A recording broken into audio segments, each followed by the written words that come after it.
item number 27.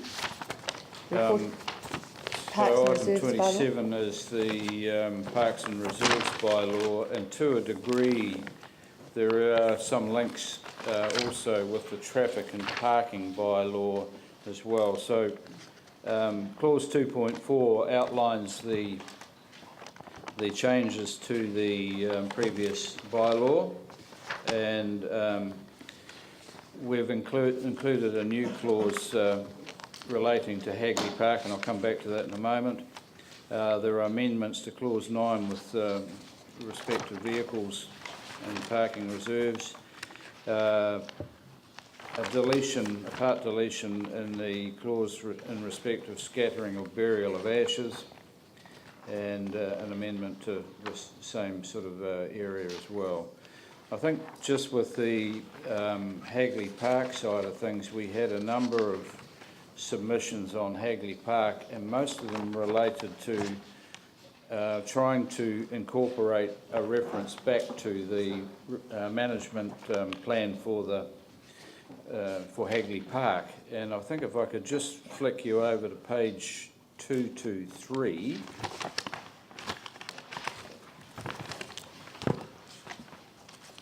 That's the next one. In clause 5.3,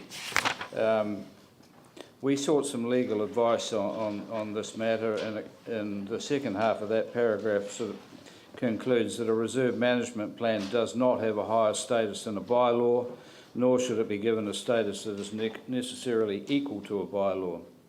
A management plan is essentially a guidance or a policy document that guides decision making in relation to reserves. In comparison, case law suggests bylaws are a tool to enable the council to govern public conduct and rules and sanctions. There's a difference. As a result of that piece of advice, we decided not to recommend any changes in the traffic and parking amendments bylaw, and a similar sort of thing came across into the Parks and Reserves bylaw itself, where under clause 15 we've simply added a new clause 15.1, and it reads, to avoid any doubt, nothing in this bylaw limits the application of the Christchurch City Council Reserves and Pairing Act 1971. So basically saying that the Reserves Act has the overall control, and the management plan will work underneath that. So they were the substantive changes to the Parks and Reserves bylaw. Thank you. Paul? Just a question for David. Actually, just want to double check, and I think I did read it right, but just take the Avon Heathcote estuary. There's motorbikes driving in through there, destroying wildlife, every weekend and often. And I just want to make sure that these new bylaws will be able to control that behaviour. Yes. Brilliant. There were a couple of other small things there. We added in the interpretations of aircraft, unmanned aerial vehicles, i.e. drones, was added into the description. And then there was the only other matter really was under clause 6, interference with reserves and burying or scattering the ashes of deceased persons. That clause was deleted and substituted under 6.2 with a new clause there, dig a hole in any grassed area or garden or scatter or bury anything. So I think Glenn probably would like to sort of elaborate a little bit more on that point. He will, but just explain, sorry, the drones, what have you done to them? Under the definition of aircraft, So what have you now prohibited drones from doing? we've just added drones as to being a definition of an aircraft. So, right, okay, that's good. It's going to be interesting. Okay, Glenn, next. Yes, thank you. A matter I wish to raise is in relation to, firstly, 5.5, page 191, and then 4.6. I just wish to get this right with the council. We have a relationship with MKT, which we must uphold. This is a matter of profound importance to them.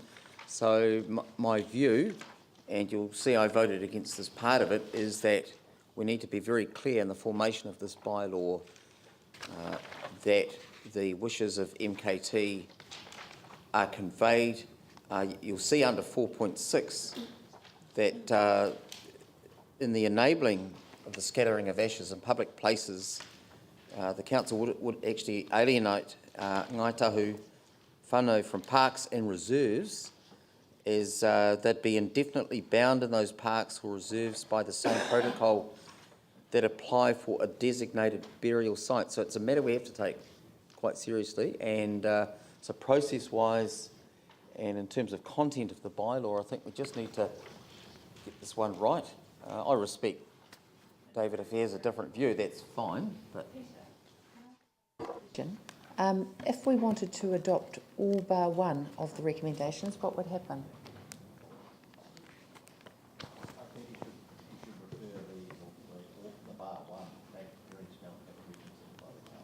So it is within the power of the council on this sort of issue to just refer one issue back to the hearings panel. Okay, thank you. Yep. Okay. I accept your view on this, so I'm just wondering how we would deal with it. Right, somebody else had a question or something? Jamie was next, I think. I just wanted just a bit more clarification, sorry, just around the drones. And so what is this just simply mean that you would be prohibited from flying a radio-controlled aircraft or a drone? There's a thing about aircraft, isn't there? Well, under our current bylaw, we do prohibit those sort of craft, radio-controlled craft and things from our parks. And drones is just a new piece of technology, and we had a submission that thought we should include it, so we included it. So, okay, thanks, Dave. I'm just a little bit unclear, and maybe you guys can give me a bit of guidance on this, of what we can actually do then as a council, because I understand it's gone through a hearings process, so it's not really our place to pick and choose. Where I'm going at with this is I think there's a hell of a difference between a helicopter and an aeroplane and then a drone. You know, like, where else are you supposed to do it? For goodness sake, it's just great fun. If a kid wants to go down and play with his Christmas present in a park, that's fantastic. He's not out doing pee. Good on him. He's flying a drone in a park. It's totally normal. And why would we prohibit Clause that? 13 of the bylaw deals with aircraft in total, and clause 13.3 does make an exception to say a person may operate power-driven model aircraft in a reserve on certain conditions. So I think if so the insertion of the in definitions in aircraft. So we have clause 13, which says that no person may, without written permission of an authorised officer, land an aircraft in a reserve, take off in an aircraft from reserve, or use an aircraft to set down, pick up, or recovering anything in reserve, or parachute into a reserve. So it was felt that the drones sort of fitted into this. The difficulty is, however, that whether a drone is more like a model aircraft, given that you're going to be able to buy these things in the toy shop quite soon, or whether it's the sort that goes into Yemen and I think kills there was people. also the sort of the concern expressed at the time that drones can be used for aerial photography, and they were an invasion of public property adjoining a reserve. So send up a drone and figure out what your neighbour's up to. I think you can do that now. But I think surely in that event, you know, if someone's using a drone as a peeping Tom mechanism, then you call the police over that. But if, you know, a 6-year-old kid or something gets a wee drone from Westfield for Christmas, you know, it's just, I think in 2014 or 2015, it's just a normal part of life that if they go down to a park, it's probably a bit of clean fun, assuming they're not using it for the prior stated purposes. That would do it, wouldn't it? Well, as I said, it was in response to a submission that we did get on those. So thanks for the clarification around that. I guess what I'm asking is, what can we do then as a council? Because as you can see with that, I disagree with that, but is that actually relevant at this So time? the same, I'm imagining, as the ashes and the potential dead parts of people or people in parks and the effect that that has on various cultures, including Maori culture. So I'm assuming that, given that you could send that one back and ask the hearings panel to reconsider it, you could also send the one back about aircraft and where drones fit, either in 13.1 or 13.3, back to be reconsidered. Yep. So we'll just come to the recommendations in a wee minute. Can I just ask, can we approve this bylaw with the exception of those bits going back? No. Yeah, that's what I was assuming, but I'm just. But it does raise the issue. Yeah, you should hold it. Bylaw is to commence on the 1st of December. Yeah. The panel won't be able to reconsider those two matters, and so the other alternative is that this bylaw lies on the table until those two matters come back. Okay, that's probably a better way of doing it. Yeah. Okay, any other questions before we get into the debate? Yanni? If we're going to leave this on the table, then I don't think it's worthwhile raising a whole bunch of concerns now or questions on other stuff. No, I think it is, because I suspect what's going to happen is that we are going to refer it back to a hearings panel, but it's just that the 1 December deadline will be a bit tight for them, given that every hour of every day is allocated between now and then. Well, the changes that were made to add in ordinarily around 9.1, I don't understand why that's been added. And I also don't understand under 9.3 why a reserve that has been set aside for the parking of vehicles may be a restricted parking area. I don't understand why those changes. Okay, so if we're getting up to a huge number of changes, we might have to ask them to do the whole thing again. Yeah? That one's concerning you? Do you want clarification Yep. on those points? Yep. Okay, as I understand it, the word ordinarily was suggested to be added to try to attempt to make that clause more clear in terms of some submitters' concerns that that their impression was that clause 9.1a, as it stood, allowed authorised motor vehicles in areas that were set aside for pedestrians or bicycles. So the word ordinarily was added as a way of an attempt to further clarify that we're just talking about where vehicles can usually go.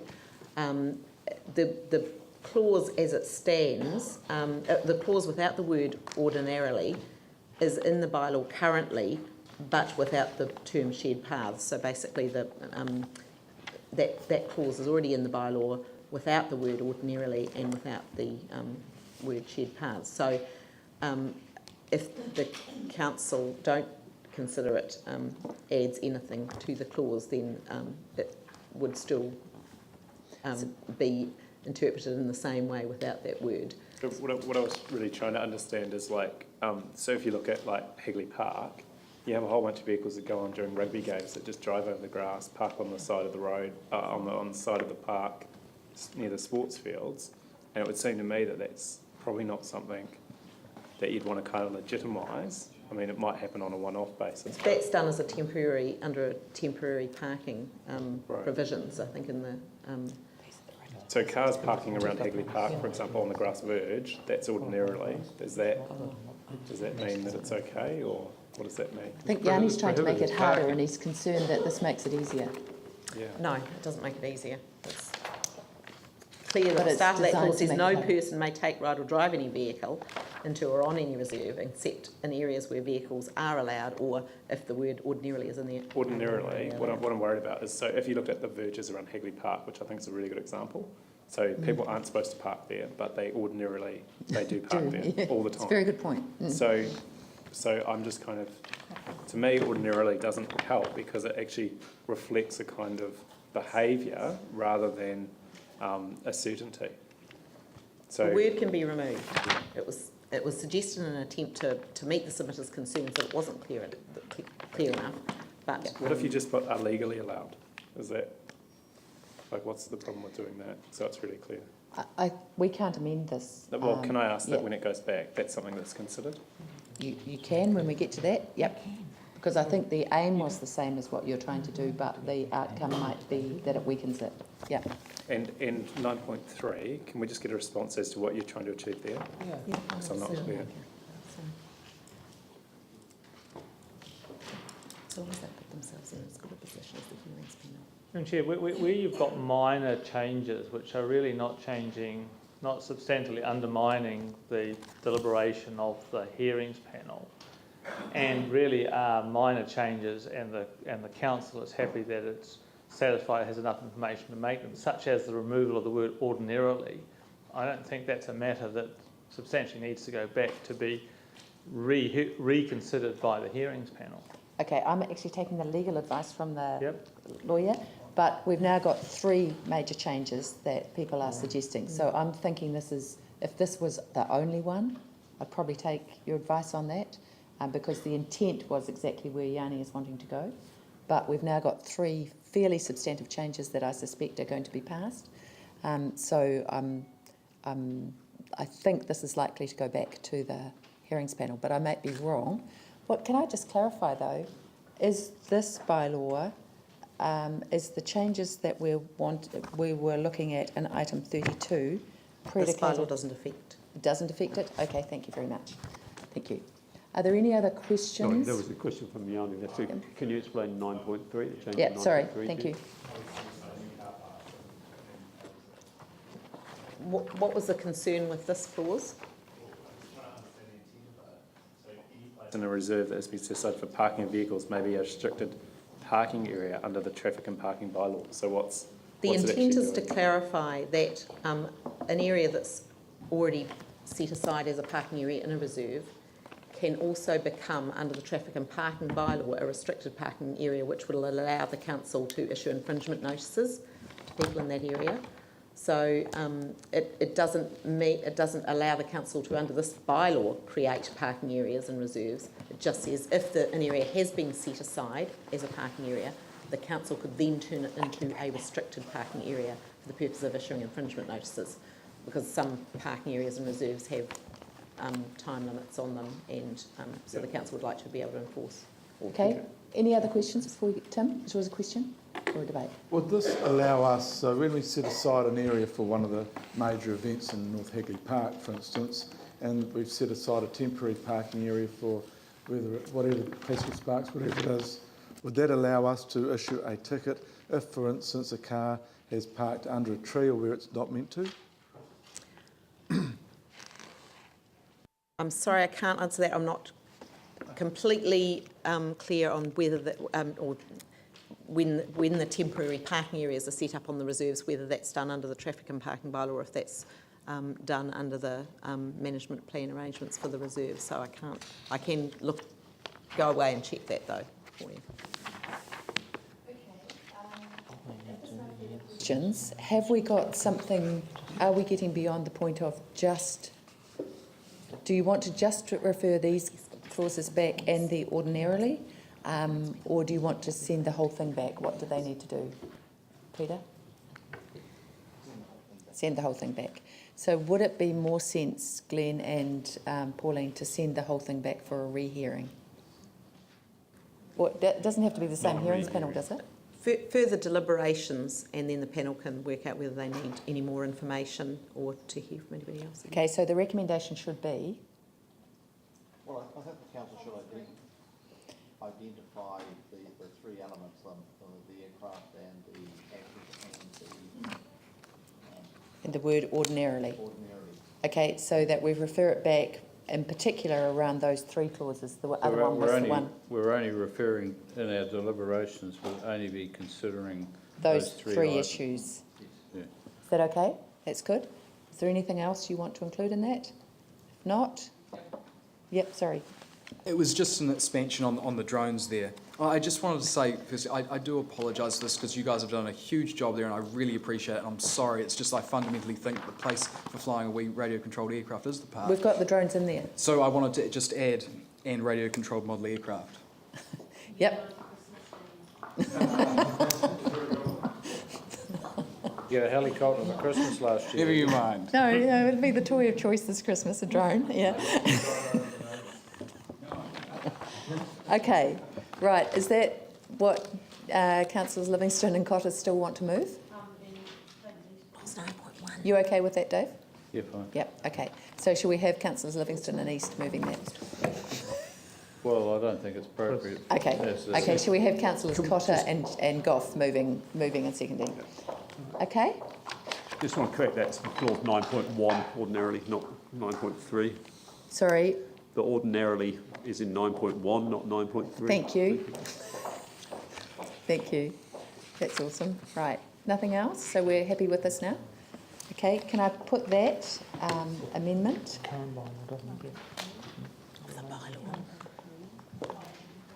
Yeah, they've done it, yeah. Okay, I'll put that. Those in favour, please say aye. Those opposed? Carried. So that would normally take us on to item 28, except